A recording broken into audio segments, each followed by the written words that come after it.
And welcome. We're so glad that you're joining us here on Connecting Hope, presented by the Indiana Addiction Issues Coalition. I'm Will Hampton along with Monica Greer. We have a new great sponsor to get us going, and I love what the work they do at the coalition, and Brandon George works so hard, doesn't he? Oh my gosh, he is an amazing man. All of the different groups, coalitions, recovery hubs, just all that they've done. It's just amazing work, and we're so fortunate to have those services here. Coming up in our next segment today, we'll hear from John Lee, who's actually one of the peer specialists, the support specialists that answers the phone for 211. 211 is, it's still something I'm learning more and more about. What do you know about 211? Yeah, 211 is more of the social side of resources, I would say. Mm-hmm. You know, 411 we've always known as information. Well, this is specific information for mental health, substance use, just any type of resources in the community that you might need. Yeah, we're here from John Lee coming up in just a bit. But first, let's talk about an old friend of ours, Nancy Chance. She works, of course, with the Good Samaritan Network. She is the executive director. She does it all. She works. But, you know, just recently, as we now are into the month of March, we're past sort of the holidays and all the push to get people food and supplies, and now we're into the first quarter of the year where people kind of sometimes forget that they have to continue to help, right? Yeah, that's very true. Everybody thinks, you know, so many people are in the giving mood of the holidays and they feel like that's the most crucial time, but actually I think it's the rest of the time of the year that people forget to make those donations or volunteer their time. So Nancy's an amazing woman, but she needs a lot of volunteer help. Well, that's the one thing, because of COVID, she says she's really struggling with finding enough volunteers. That's tough to get people to want to roll up their sleeves and go to work, isn't it? Yeah, that is. I mean, we've seen so many sides of what COVID-19 has done, and it's just another piece, another obstacle that we need to overcome. But so hopefully she'll get the help she needs. Yeah, so yes, we appreciate the donations, the food, the clothing, but as we hear from Nancy Chance, she says we need some volunteers as well, the Good Samaritan Network. Here we are in 2021, and we've gotten through 2020, and we're looking at the first quarter of this year, and we have accomplished many goals in 2020 by being able to maintain the families and having no calls come in emergency management for food or other programs. And that the reason for that is the not-for-profits that are silently behind the scenes doing their jobs very well. And a lot of people have said, why are they doing their jobs so very well in 2020 in this pandemic year, and now we're moving to 21? It's because they had their plans, all of their disaster plans in the agencies and the pantries, and they immediately started their plans and also merged with other organizations, not-for-profit organizations, to build that unity to be able to do the delivery of these clients with their needs. We are actually servicing these people immediately as their needs come available. And doing that has made it so much better for Hamilton County overall. And as we go through the first quarter, we know we're having challenges this year.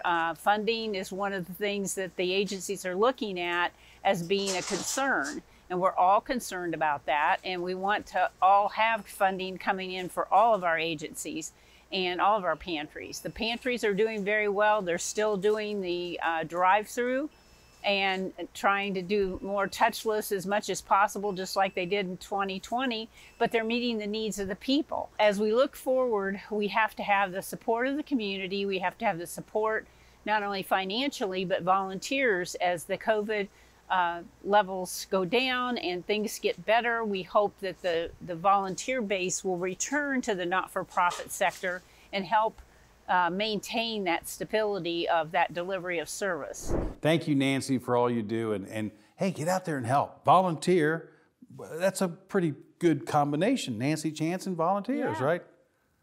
Perfect match. Now we're time for our success stories. Yes. And each and every week we kind of zoom in on someone's recovery story. This is part one, and then we have part two a little bit later in the show. Are you ready? All right. Yep, I'm ready. So it's time for part one of Kyle's story. I'm from a small town, and there wasn't a whole lot to do there. And, we just kind of, we drank, that's what we did. We were young kids, and I was trying to fit in and do things like that. When I went to college, I was introduced to opiates almost right away. And when I got introduced to opiates, it just really changed everything. It was something that allowed me to be intoxicated, so to speak, without people knowing. It made me feel in control. Most importantly, it helped me numb my emotions, insecurities, fears, gave me a sense of control, things like that. And then that just really escalated from there. So once I was introduced to opiates, it changed my life forever. I graduated from college, and I ended up getting into methadone treatment program, and then I had multiple successful careers over that time frame. I had a good life. I was married. I ended up having 2 kids. I ended up being on Suboxone and all these things. But this whole time frame, I was still abusing opiates, whether it would be the medication-assisted treatment that they were giving me, because I'm a big believer in medication-assisted treatment. The problem is for me personally, I always left the treatment part out.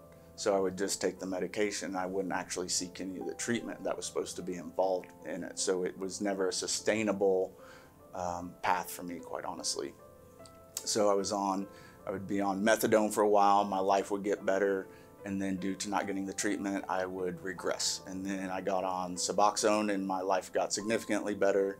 But because I didn't follow through with the therapy and the treatment and things like that, my life regressed. And each time it would regress, the progression of the disease of substance abuse got more and more significant, to the point where the last time it ended up leading to homelessness, right? So I went from having successful career, wife, 2 children, house, to homeless, in the span of weeks, quite honestly. Now, the abuse had been ongoing the entire time, but the immediate downfall was very, very rapid once consequences started to set in. Thank you, Kyle. Thank you for sharing. And we talk about this a lot, the ability to open up and tell their story. That's amazing to me. Oh, yeah. Yeah, just the courage and the will to want to help somebody else. It's just... Where do you think they find that courage? I think it's rewarding to them to be able to give back, and I think it helps them in their recovery. Yeah, it does. We'll have part 2 of Kyle's story in just a bit. We're going to take a break. Back with more Connecting Hope right after this.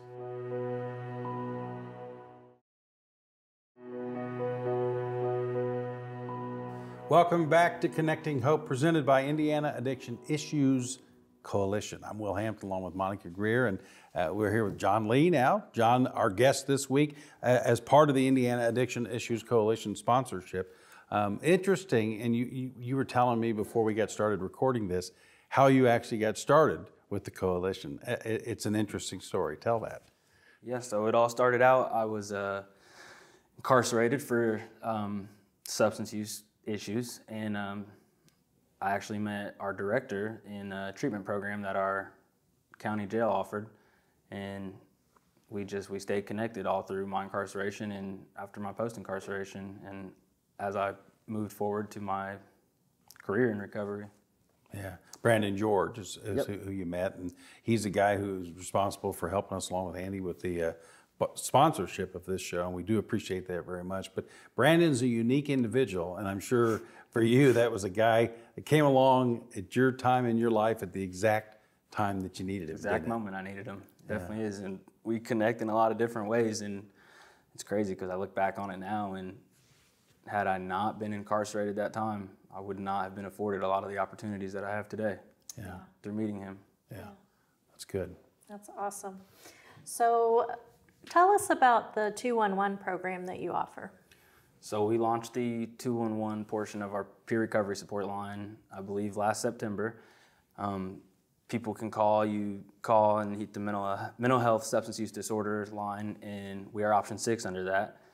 I mean, people can call from any range of issues, anything that we can readily help with or give resources for, but generally it's for peer support. So whether it's talking or trying to find recovery referrals for detoxes, treatment centers, sober living, no matter what it is, even if it's just a talk for 10 to 15 minutes, then we do that as well. Good. I think that that's very good for our audience to hear that.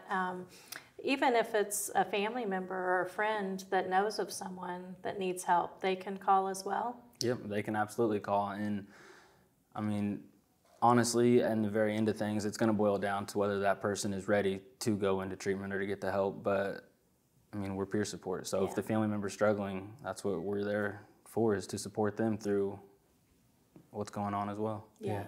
And you're actually one of the peer support specialists. You answer the phone sometimes. If someone calls that 211 and hits 6, you could be the one they talk to. Yep, a lot of times, probably most of the time I am. Yeah. Help me a little bit, maybe, and this is kind of, I'm pulling this out of the air, so I didn't prepare you for this.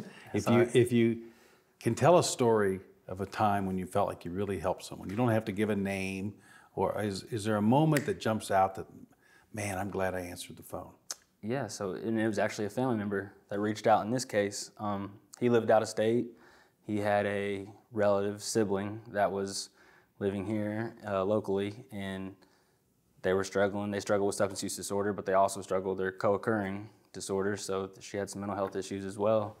And he just wanted me to connect with her, and I got to connecting with her and ended up referring her to actually our organization, which is our central hub, and she did recovery support services with us for a while until she got back comfortable to where she was okay by herself. That's great. Is it a lot of advice that you're giving, or is it a lot of listening? It's mostly listening, maybe a little bit of guidance, but I mean, mostly it's trying to help guide them to where they want to go. We want to meet them where they're at.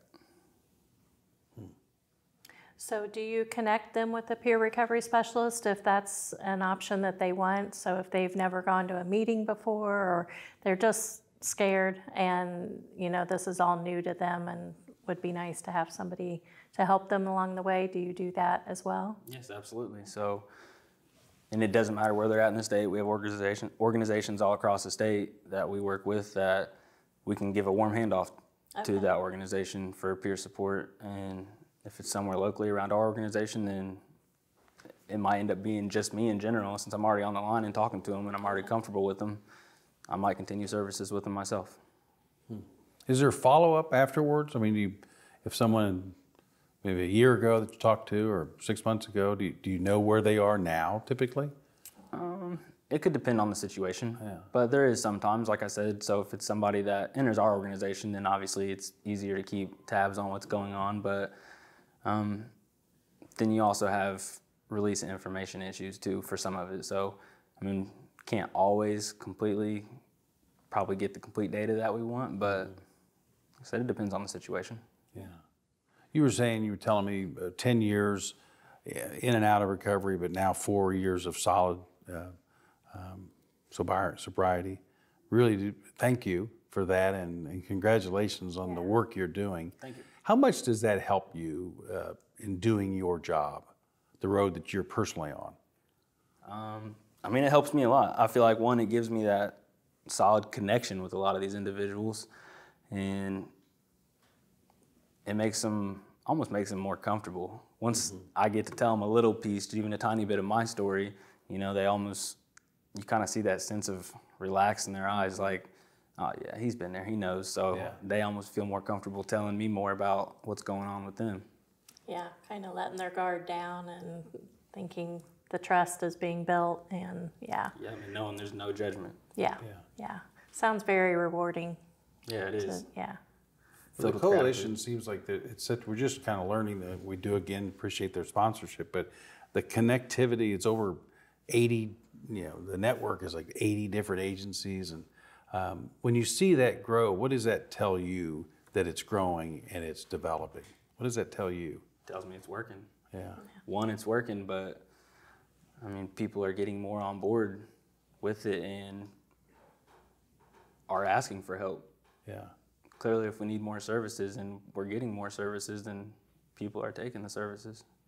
And I feel like something that's built around people that are in recovery, and that's the services that you want to make, it's going to be successful. You know, I mean, you know what you needed when you were in that state and how you got there. So incredible to learn, the steps that have been taken. And like you said, just rewarding probably every day of working with people and knowing you're helping someone. So if someone calls 211 and presses 6, what are the times where they would speak to either you or someone else live? It would be between 9 a.m. and 8 p.m. Okay. But honestly, you can call 24/7, and whether you leave a voicemail or don't leave a voicemail, we can get your number and we can return the call and make sure everything's okay. Okay. That's good to know. It is, and it's just thank you for the great work that you're doing. And if someone's watching this and they're thinking, you know what, I want to dial that 211, then option 6. What's the hurdle that they're trying to overcome? And I know they're all different, but what makes them make that call, do you think? And how can you help them make that call? The hurdle? I mean, if you ask me, I would tell you there's not much of a hurdle, just it might be a little bit of anxiety or the lack of knowledge of knowing what peer support is, but hopefully by even listening to this, or even if you need to research it a little bit more and educating yourselves on it, then hopefully it makes you feel a little bit more comfortable about what you're about to get yourself into, because it's not scary. No. Like I said, we've been there. Yeah. You'll promise in the first couple minutes you'll get comfortable with us. Great. Well, good. Well, thank you, John, for what you're doing. Thank you so Yeah, I much. Indiana appreciate it. Recovery Network, 211, option 6. Yep. Back with more Connecting Hope after this.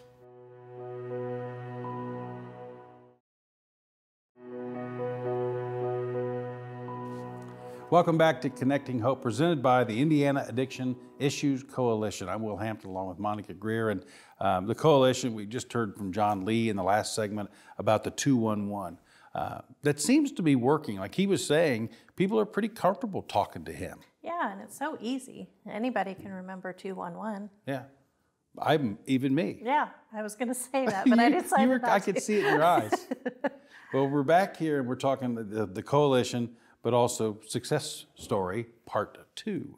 And again, I like what you said. They just kind of like to help. Yeah. And this part of the story is, I think, where you see the most help, right? Yeah. The victory. And it's always a success. They're always on their road, but every day is a victory. Yeah, Yep. that's a good way to put it. Yep. Let's hear Part 2 of Kyle's story. I'd relapsed, and it led to a situation where I was going to be homeless again. And I know how traumatic and difficult that was. And so I decided to go to treatment one more time.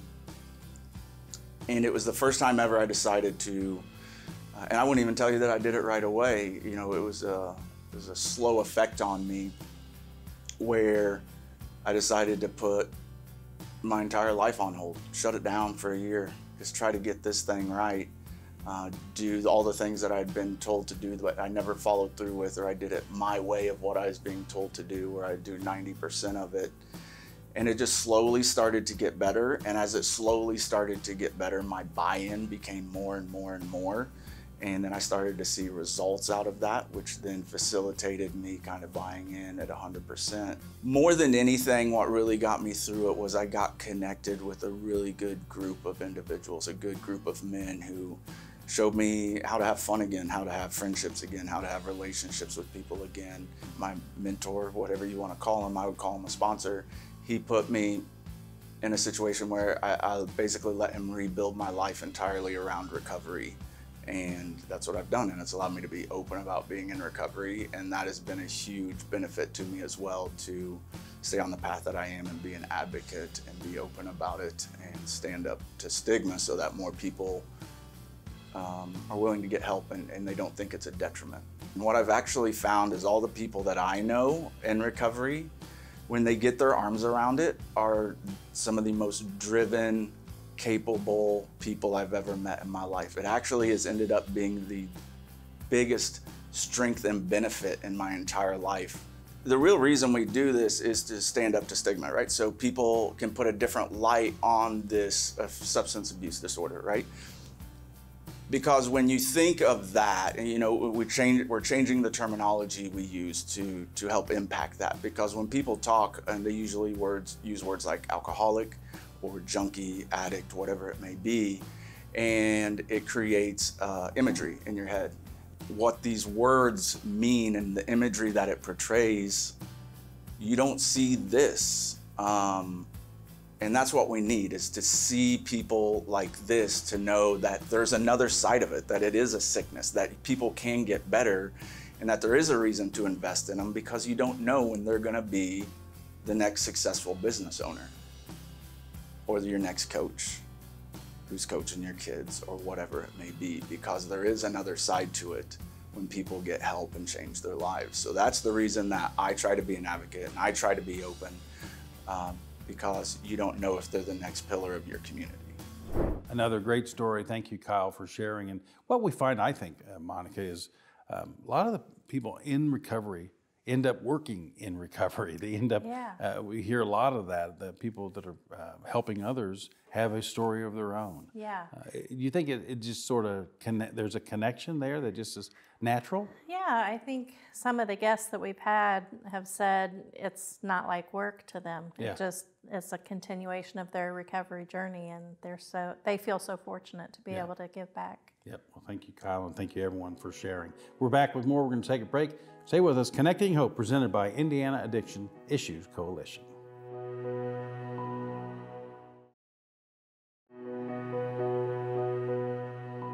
And welcome back to Connecting Hope, presented by the Indiana Addiction Issues Coalition. I'm Will Hampton, along with Monica Greer, back to wrap up another edition of this show. Now, we haven't talked enough about the Hamilton County Council on Alcohol and Other Drugs. What's going on in your world these days? Well, let's see. Working on grants, writing grants. The main part of our job right now is just developing or collecting data from 2020 to help us give us a roadmap of what we need to work on this year. Just work never ends. No. All right. Monica, thank you. Thank you. And thank you for watching Connecting Hope, presented by the Indiana Addiction Issues Coalition. We'll see you next week.